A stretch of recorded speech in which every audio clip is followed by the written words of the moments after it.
What is going on, everybody? Welcome back to the Elden Ring walkthrough. So we are here in the upper portion of Caelid, otherwise known as Dragon Barrow.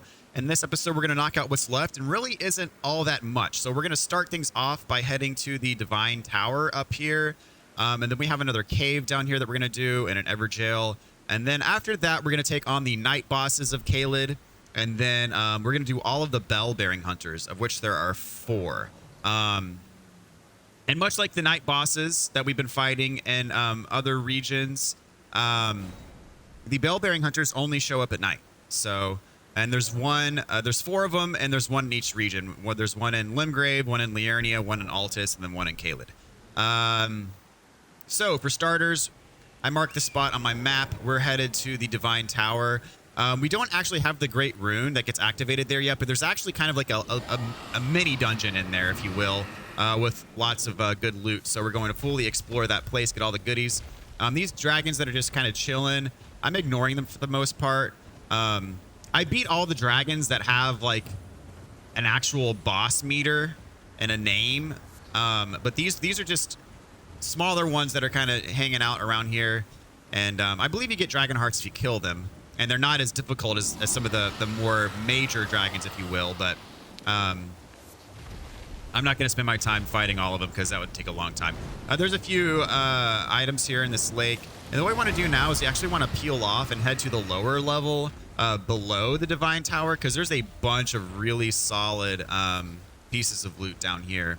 So we want to make sure that we hit this up as well. It's actually possible to platform down here from up top, but it is a bit risky. This is another section with admittedly some treacherous platforming. So we got a Somber 9, a Rune Arc, Dragon Wound Grease, and this last one is Arteria Leaves. So yes, this unfortunately is another section with some treacherous platforming. I'm gonna head back here to Dragon. Well, I don't need to warp back. I can just go up this this path, and then we can get straight to the tower. Warping might be slightly quicker. It might be even a little bit slower. I'm not quite sure, but in any case, we will be just fine. Let's see here. There is a shiny scarab. If you kill it, you get a Somber 8. So we just got a Somber 9 below. This will give us a Somber 8. I believe this is one of the ones that explodes after you kill it. Yeah. So make sure you run away from it. It gives you a Somber 8. So how we access this place, as I said, it does have some treacherous platforming. Nothing that's harder than anything we've done before. So start off by jumping on this route and then jump straight over here. And as I said, we do not yet have the Great Rune for this tower. We will get it after we defeat Radon. But there is like a dungeon in here that we can take care of. And we're going to unlock a Site of Grace that's going to put us right next to where we need to go with the Great Rune. So we'll be able to warp right back here, and we won't have really anything left to do. So once we get that Great Rune before we activate it. So what we want to do here is kind of head on this little archway. I find it easier to do a lot of this stuff with Torrent, but if you come over here, there's going to be a guy.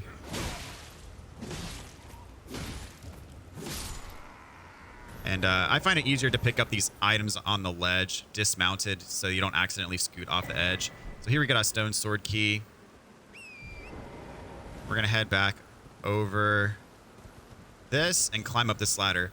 Now you'll notice that there's multiple ladders kind of all over the place. Most of these ladders lead to dead ends that don't have any additional loot. So I would not recommend exploring more than you need to, because really all you're doing is you're putting yourself at additional risk of falling off to your demise.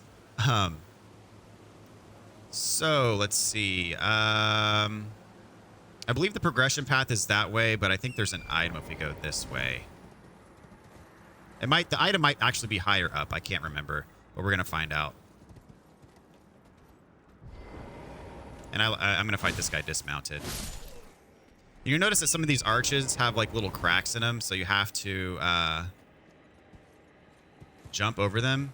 And again, that's why I like using Torrent for these spots, because it's much easier to jump with Torrent. Okay, so that's what it is. This is the ladder that takes us up. This is actually to what I mentioned earlier to the right. That's progression. No, that is not progression. This ladder is the progression ladder. And then if you go beyond here, you're going to get a giant rune item. But again, it is very risky platforming because you have to jump over that small little gap. There's really no reason to go down this ladder.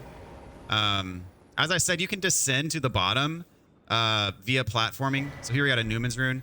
You can descend to the bottom via platforming, but it is very tough to do. You're eventually going to work your way back around to the front of the tower, and then there'll be some tree roots, and you can kind of hop down those. But it's much easier to get to the bottom to get that loot just by following the path that we did at the beginning of the episode. So now we're going to climb up this ladder. Now that we've got the Newman's Rune, which is it's a rune item that gives you a whole bunch of runes. We'll check it out when we get to the top of this ladder. So once we get up here, we should find our site of grace in here.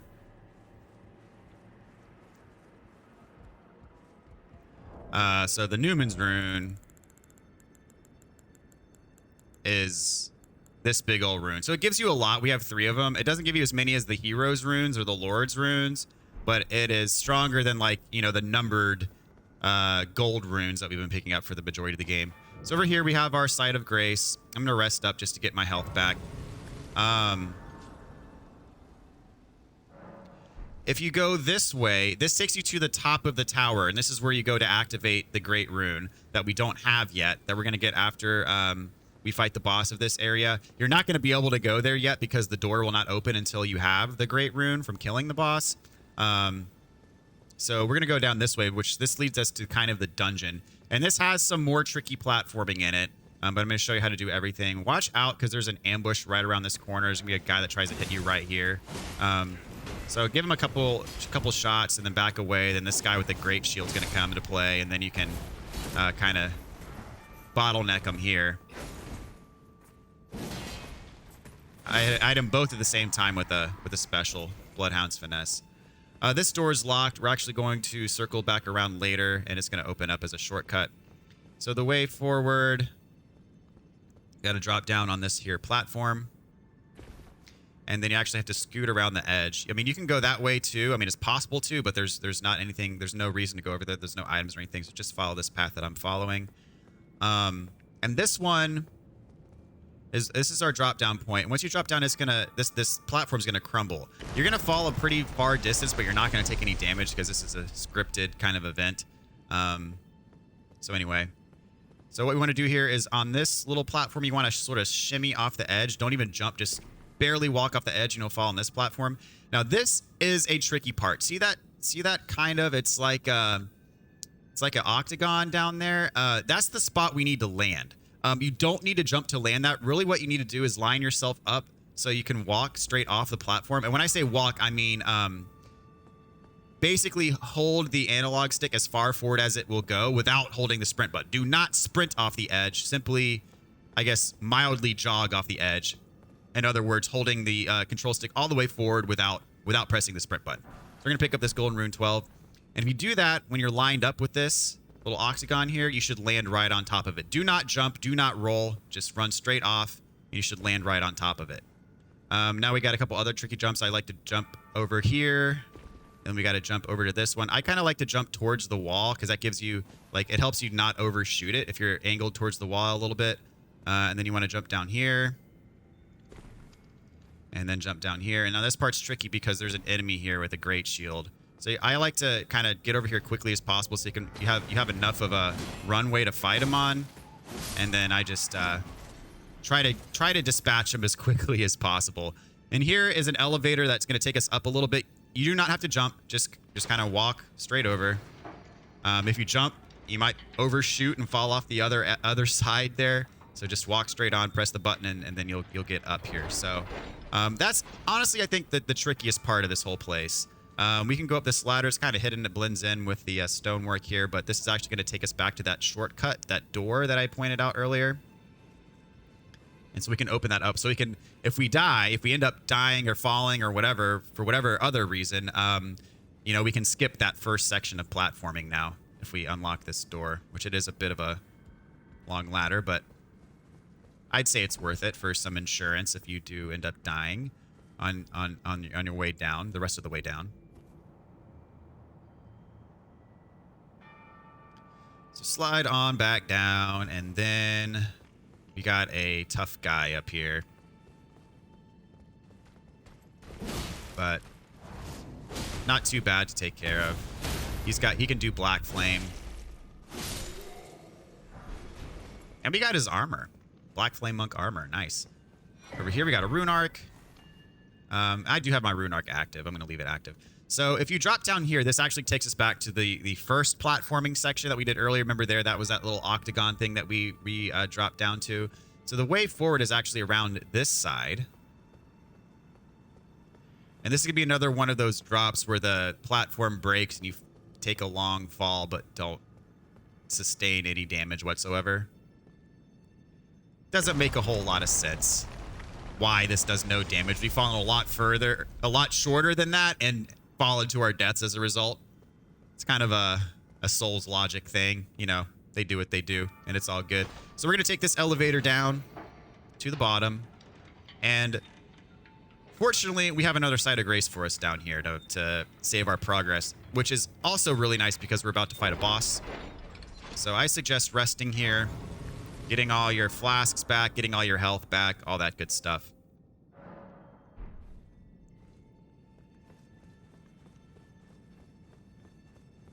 And we got another one of these guys over here.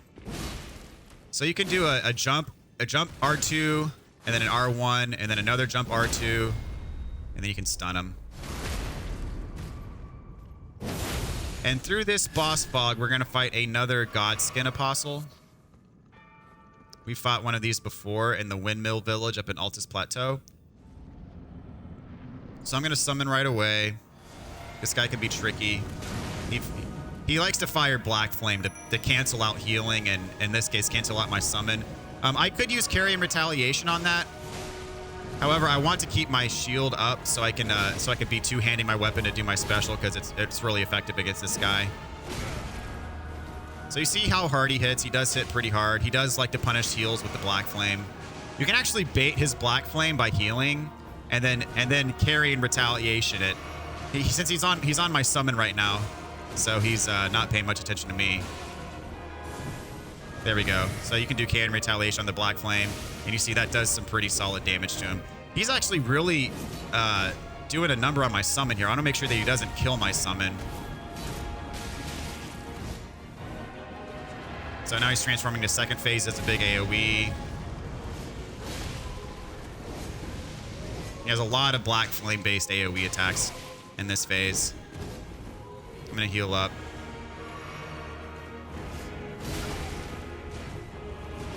He's about to take out Lutel.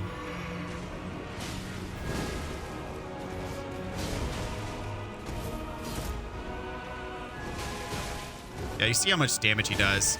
So it is best if you let Lutel take a good, or whoever your summon is, take a good chunk of the aggro.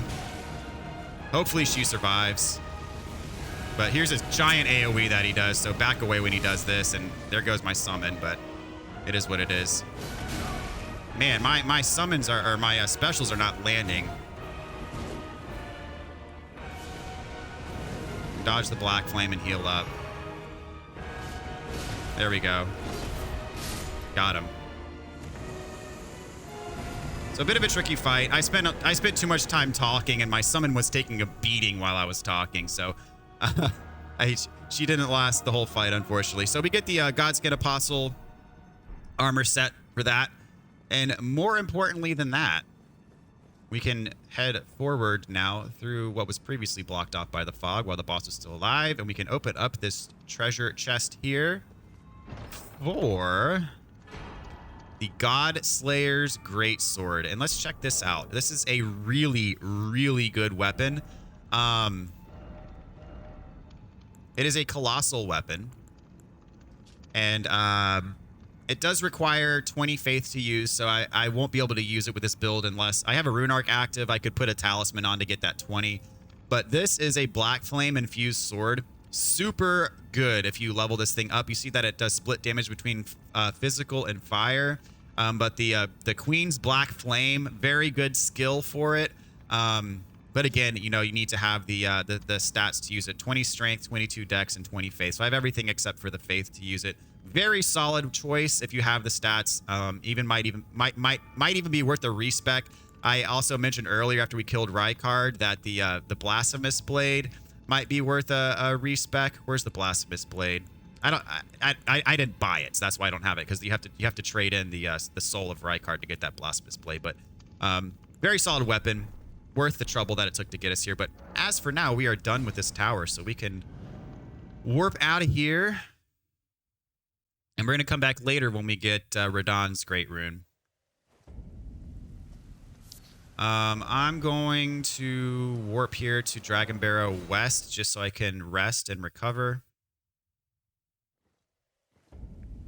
And level up.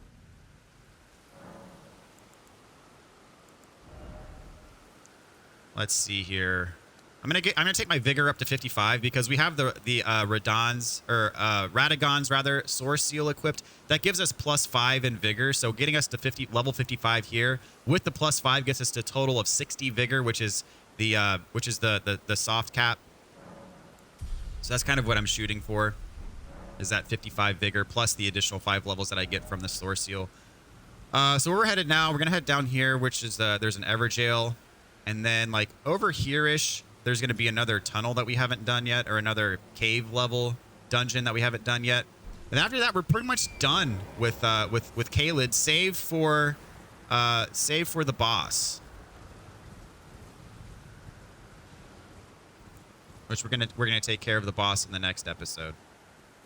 Let's see here. So we want to stay on this side of the little canyon here. There's a spot to drop down on top of these roots.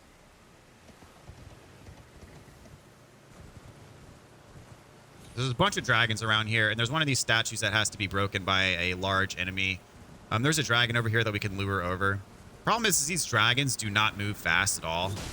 So it is a little bit of a chore to get this thing to come over and knock this thing over for us. Yeah, I see they're in no hurry. And our little statues over. Oh, come on. See? And then they turn around. Like, come on, buddy. There we go. Do your flying. There we go.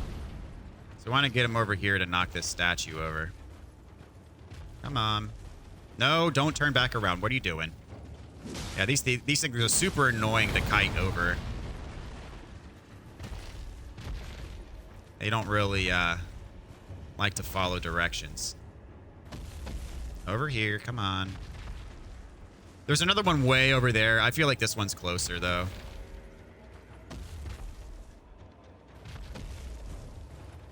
Is he getting hung up on something? There we go. Come on, buddy. You can do it. I feel like he's stuck on something. He's not moving. Dude. Come on. Yeah, he is stuck on something. All right, I'm gonna try to get him on, or get him around on this side. All right, come around over here, buddy. You are not cooperating with me at all. There we go. There we go. And he knocked it over. 3 smithing stone 5s for that, so I'll let you decide if that's worth the trouble for you or not, but that's how you get them. So over here, there is a joke of an Evergaol. I mean, this thing is almost an insult to our abilities at this point. But, we'll do it. It is a battle mage that we have to fight in here.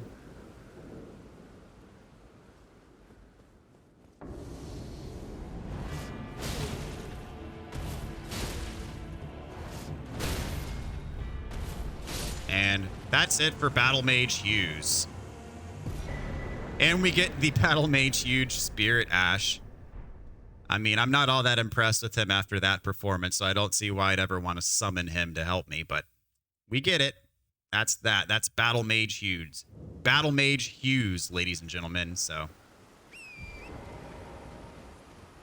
Okay, so the cave that we want is actually on this side of the chasm, but what we need to do is, you see that little branch that connects over, that takes us to it. So we have to kind of get over to that other side first, and then get to that branch, and that branch will connect us over.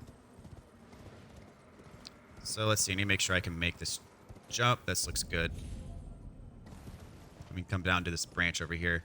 And this is another scarlet rot infested cave, so it's a bit tricky to get through, but it's not too bad.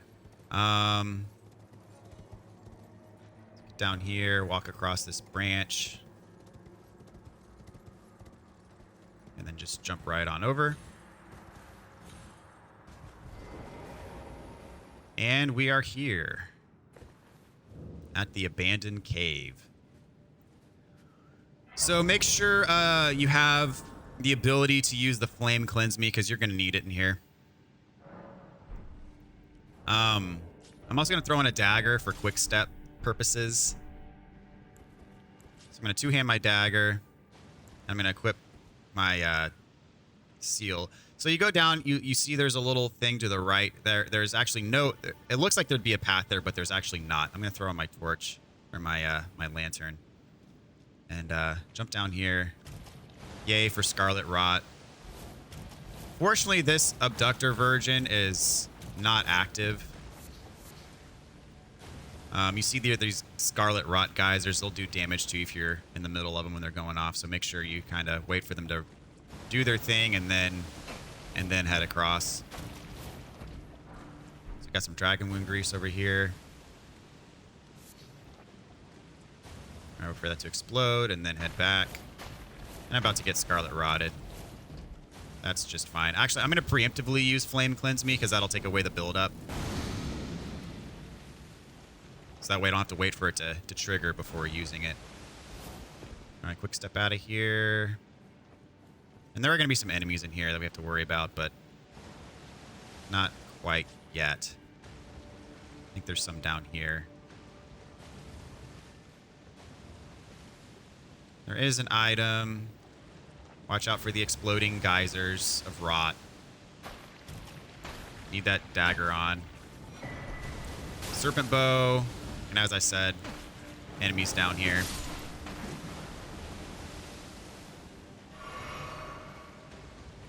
I believe that's our progression path. And then around here, yeah, there's nothing else around here. I just got nailed by the Scarlet Rot geyser, though, and I've got Scarlet Rot on me now.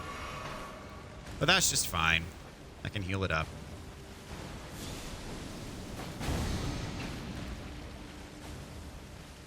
And nothing else right here.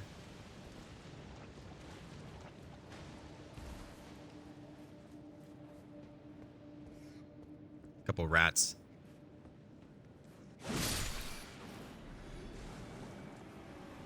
Or one rat and then these things.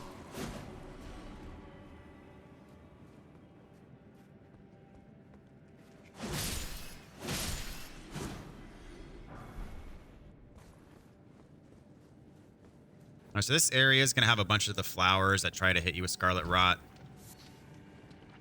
For whatever reason, none of these Abductor Virgin things down here are active. Thank God. Because this place would be prohibitively annoying if there were active Abductor Virgins down here with all the Scarlet Rot that goes on. So you can actually climb up here for the Venomous Fang. That's like a fist item that does poison damage, I believe. And this is our progression. Yeah, the giant flower is going to try to hit you with that attack that it always tries to do. All right, going to clear the rot buildup and the poison buildup.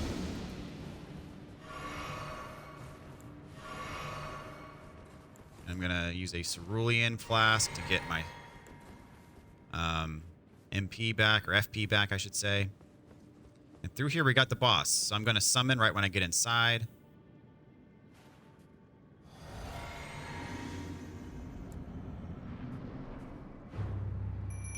And this is actually a double Cleanrot Knight fight. So we fight the first one, then the next one's going to come out.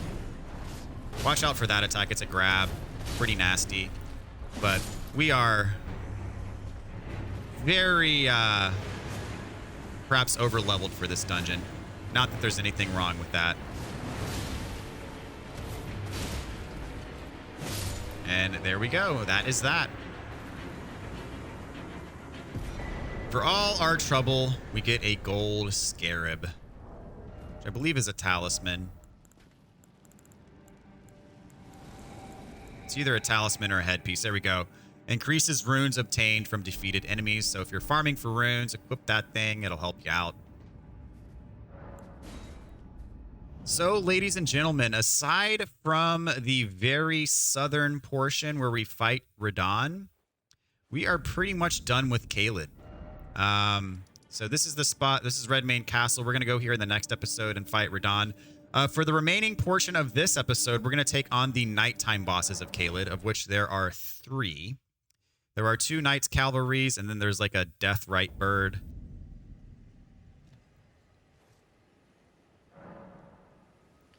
So we'll do the Knights Cavalries first. Pass the time until nightfall. We'll do the first Cavalry, then the Deathbird is right next to it. So we'll do Deathbird, or we'll do Cavalry, and then Deathbird, and then the next Cavalry. So the first Cavalry we're gonna fight is like right around this area. He's just gonna be riding along the main path, so you don't have to look for him or anything.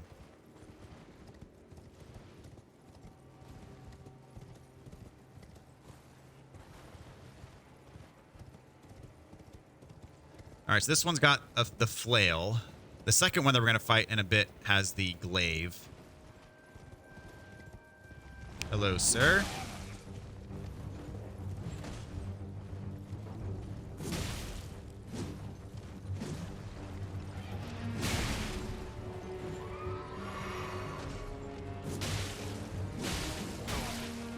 I'm gonna get off, knock him off his horse, and then do a critical. Or attempt to do a critical. There we go. That should kill him. All right.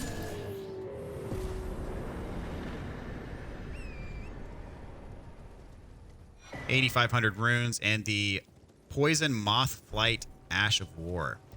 So our bird is right over there. You see him. And this is actually one that using our Sacred Uji Katana is going to help us with pretty tremendously because he's weak to the sacred damage. And this thing is a pain. I'm actually going to rest at the site of grace just in case we die. We'll start right here, right next to where he spawns. Yeah, this bird is really a pain.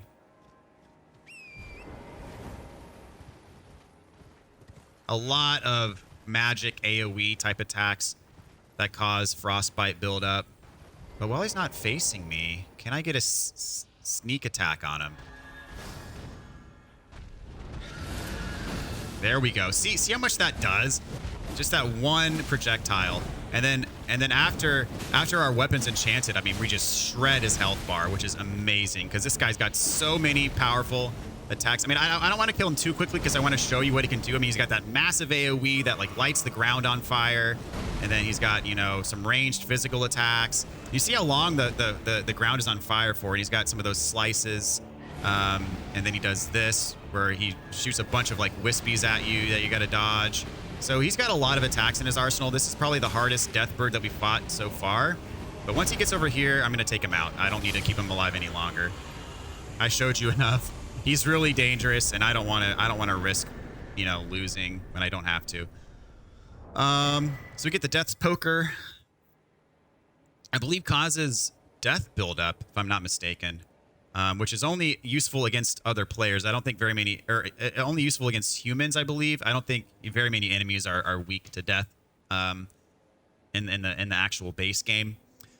Let's see here. So now we're going to warp over here to Lenny's Rise, and we're going to fight our next Knights Cavalry. So since this one is technically in northern Caelid and Dragon Barrow, this Knights Rider Cavalry guy is going to be a lot more difficult than the first one we fought just a minute ago. Let's put my normal weapon back on. I'm going to start off mounted. He spawns right here on this bridge. There he is. You see him. I'm going to go ahead and take the marker off. And this guy's tough. He's much harder to kill.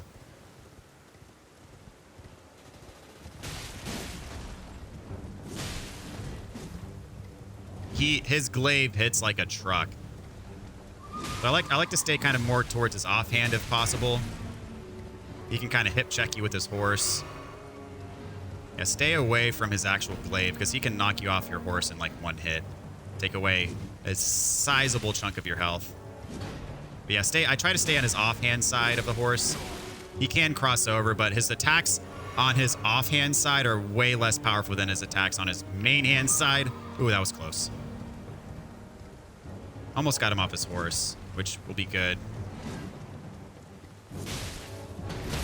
There we go. I'll do a critical if I can. Get off, get off, get off, get off, get off, get off. Come on. There we go.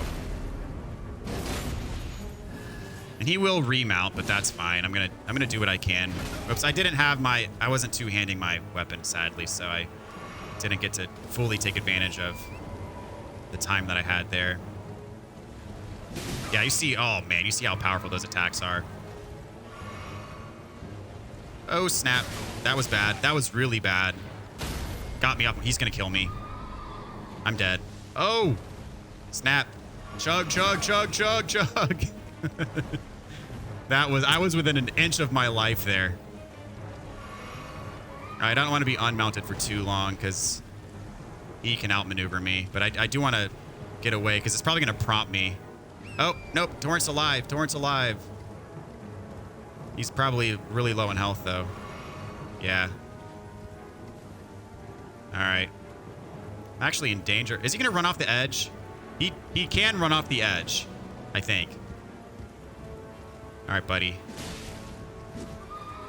Stay on his offhand side. He can slice over, but that's fine.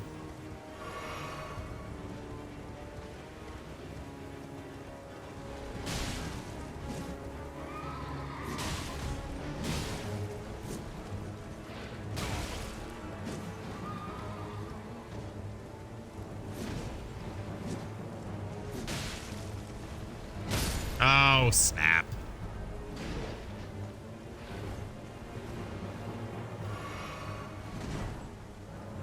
Yes.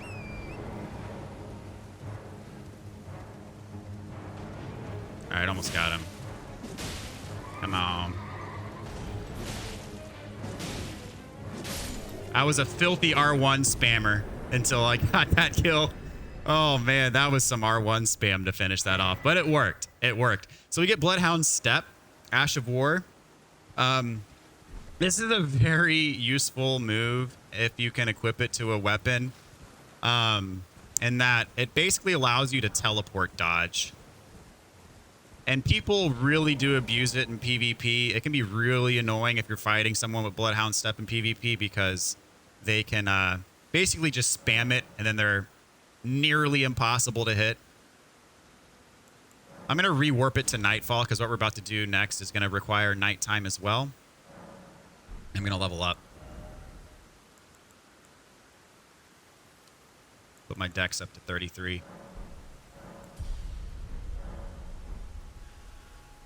All right.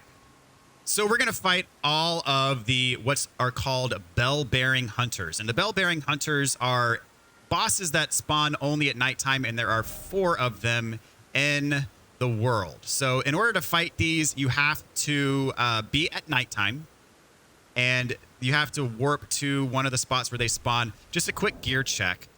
Let's see. I want this. I'm actually going to put my buckler on because they are susceptible to parry. So I want that enhanced parry window with the buckler. And I'm going to take this off because I'm not really going to be doing very many jump attacks. And these guys can do pretty hefty physical damage. So I'm going to put the Dragon Crest Shield Talisman on in place. These guys are going to look familiar if you've done the Shaded Castle up here in Altus Plateau, because basically these are carbon copies of the boss that you fight in the Shaded Castle. So we're going to take these on. As I said, there's 4 of them, and we're going to take them on easiest to hardest. So the easiest one is going to be in Limgrave here at the War Master's Shack. And as I said, they're not going to spawn unless it's nighttime. And if you happen to warp here and he's not spawning, just rest at the site of grace, and then he should spawn as long as it's nighttime. So this first one is going to be significantly easier than the other ones, and this guy should look familiar if you've done the Shaded Castle. It'll be easy to show his moveset on this first one since he's significantly weaker. You can parry him. He takes 2 parries though to get a riposte, and you can only parry his attacks where his sword is not red. If his sword is red, you can't parry. This one kind of dodged forward. You should be able to get a hit off to the side. And that attack is a little bit delayed. You see I got a parry there. You have to do 2 parries in order to get your riposte opportunity. If his sword is red, you can't parry. But usually he'll do a shield bash attack as well. Usually his his red shield combo, or red sword combos rather, except for that thrust attack, he'll do in sets of 3. So if you dodge 3 times, you should get an opening. 1, 2, 3. You should get an opening for a hit. And there's a shield bash again. I'm going to try to hit him with a parry. That's his grab attack. You have to be pretty far. It's a ranged grab attack. You have to be pretty far away from him for it to not hit you. Alternatively, you can try to time it perfectly. If you can time it perfectly, you can just dodge behind him. So I'm gonna kill him with a parry. So right when he's pulling his fist down, you can dodge and and miss it. Let's see. I'm gonna try to get a parry. He's gonna do his thrust attack. I'm gonna kill him. I want to kill him with the riposte, just to show you. There we go. And that is the first one. So that's the only time I'm going to explain his moveset. He pretty much has the same moveset every time. The only difference is that each location he's going to get progressively more difficult to kill. So we get the Bone Peddler's Bell Bearing. So the reason why we're killing these is because for killing them, you do get these bell bearings. After I've killed all 4 of them, we're going to check them out. And I'm going to show you exactly what they do, what they get you. You return these to the merchant at Round Table Hold, and these will allow you to pick up some very valuable things. So it is definitely worth it to take all of these guys out. So the next one we're going to fight is actually at the Church of Vows here in Liurnia. And this one will be slightly more difficult than the one we just fought, but definitely manageable. I recommend fighting these later on in the game, which is why I'm doing this now. I'm at level 116. That should be plenty to do all of them. The last one is still going to be really, really tough, though. Not going to lie. But this one, I'm just going to fight straight up without showcasing the moveset so much. You can get a couple hits in while he's spawning.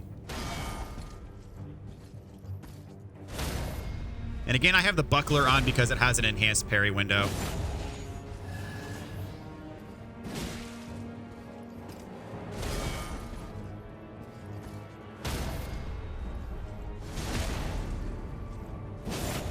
All right, that's it for the second one.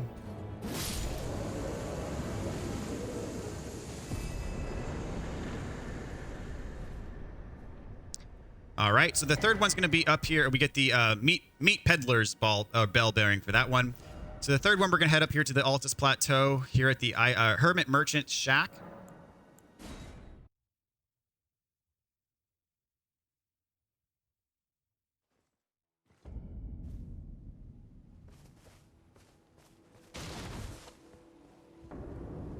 And while he's spawning in, I'm gonna take my hits just to.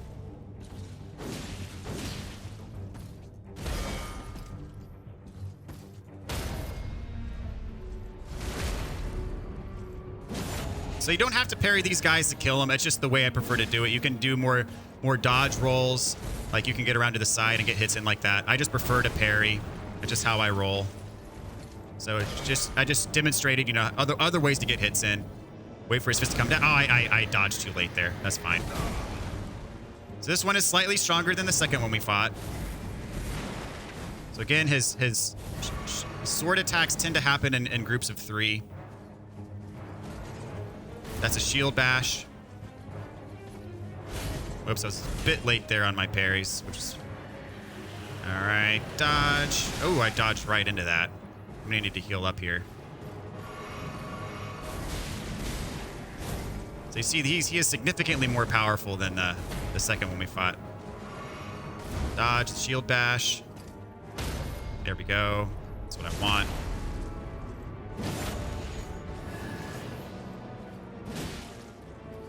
And that is it for the third one.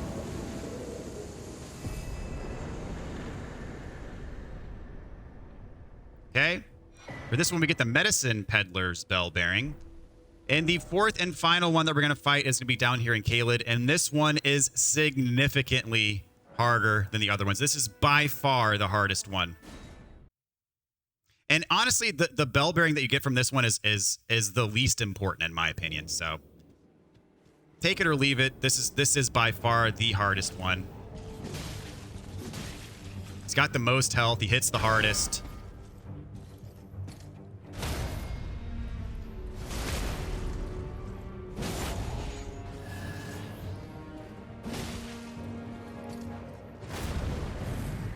Watch out for that AoE. Sometimes he follows it up with an AoE.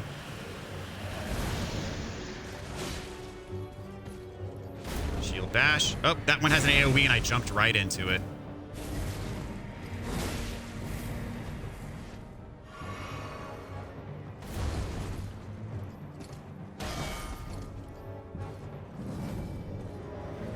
Up too early on that dodge there. You see how this guy hits like a truck.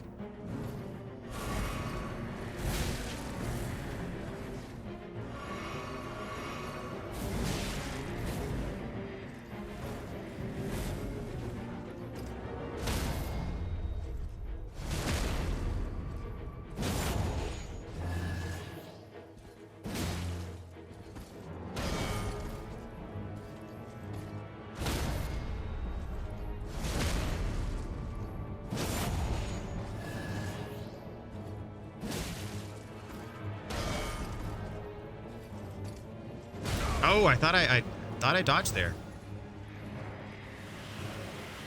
I'm gonna use this as an opportunity to heal up.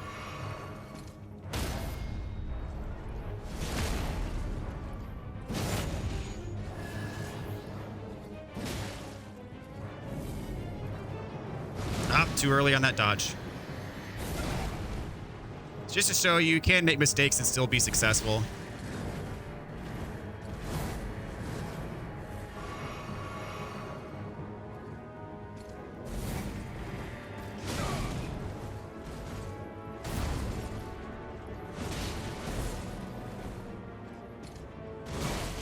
Oh, missed my parry there.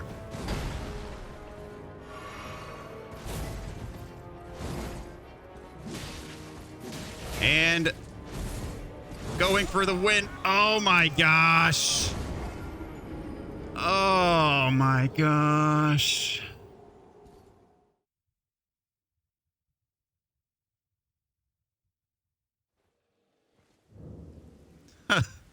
Golly. That's this game, ladies and gentlemen.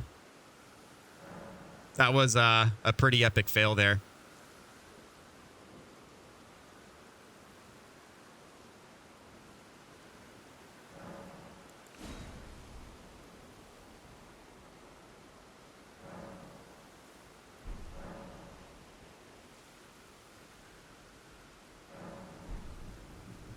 So as I said, by far, this is the hardest one, and it's not particularly close. All right, watch out. I can take a free hit here, and he tends to do these in groups of 3. Missed my shot there. Missed my shot there, but that's fine. Oh, I tried to parry his shield bash attack. That's not going to work. All right, dodge forward through that. Get a couple of hits.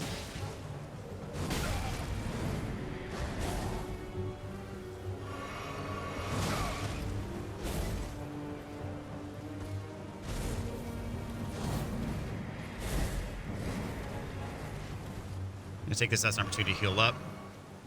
Hopefully he'll do some of his physical attacks that I can actually parry. Nope.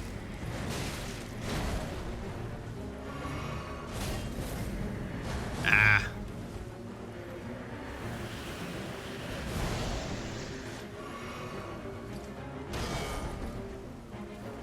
Need to get a rhythm going here. Oh, too late on that dodge.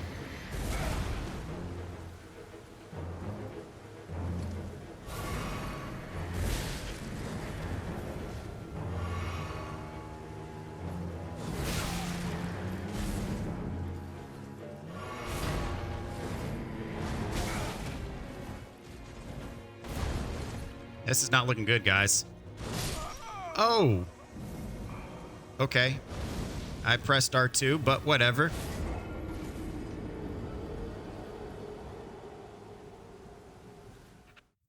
I pressed L2. I don't know what happened. I don't know.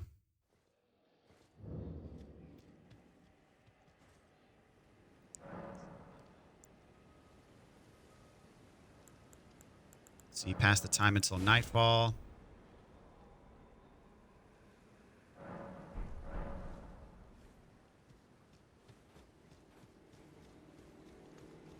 Yeah, definitely the hardest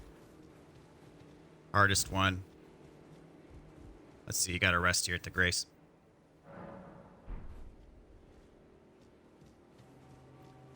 Definitely the most difficult of the 3, without question.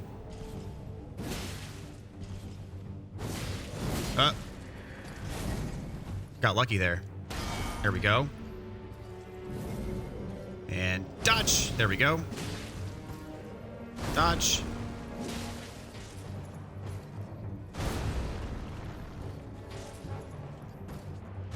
Oop, too late on that parry, on that first one.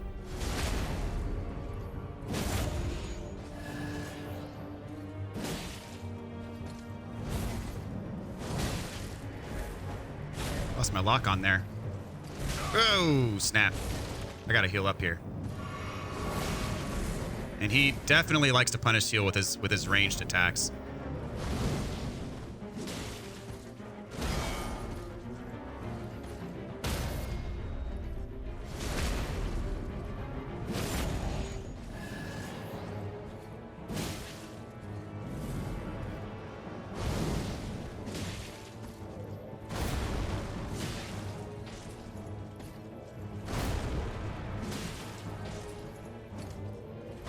Okay, he can do that all day. Have I broken his AI? Yeah, this guy is by far the tankiest, by far hits the hardest, and it's not particularly close. It is not close at all. Just got that bleed to go off, and there we go. Okay, got him. Yeah, he is by a large margin the most difficult. Gravity Stone, Peddlers, a Bell, Bearing. So just real quick, what these do. We picked them all up, and I'm going to show them to you real quick. So the Bone Peddlers allows you to buy thin and hefty beast bones. The Meat Peddlers allows you to buy sliver of meat, lump of flesh, and turtleneck meat. And these allow you to buy boluses for curing status effect buildup. And these allow you to buy gravity weapons. This is the one that we just got. This is probably the least important one in my opinion, and it's the hardest one to get.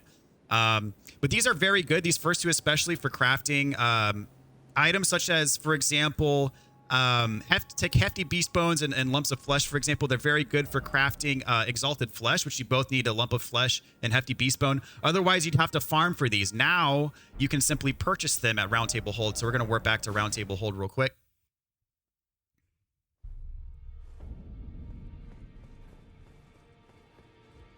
And we can give these back to the merchant, and this is going to be enormously useful for crafting some pretty valuable items. That's going to save a lot of farming, since you can just purchase these crafting materials now. So we're going to offer all these bell bearings. And now, if we talk to the maidens, you see we have for sale now. We have these crafting materials for sale, and these gravity stones. And whatnot. So anyways, very much very useful. And in my opinion, very, very much worth the trouble of going through it to get these things, especially the first three. That fourth one is a pain.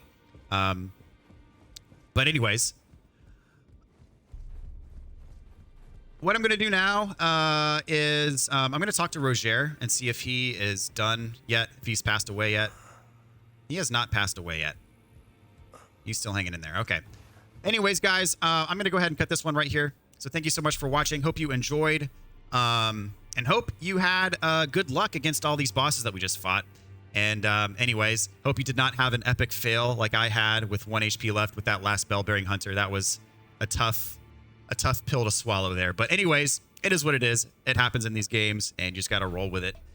But anyways, I'll catch you all in the next one, where we're going to take on General Radahn and get our next great rune and have ourselves a good time. So appreciate each and every single one of you. Thank you all so much, and take care.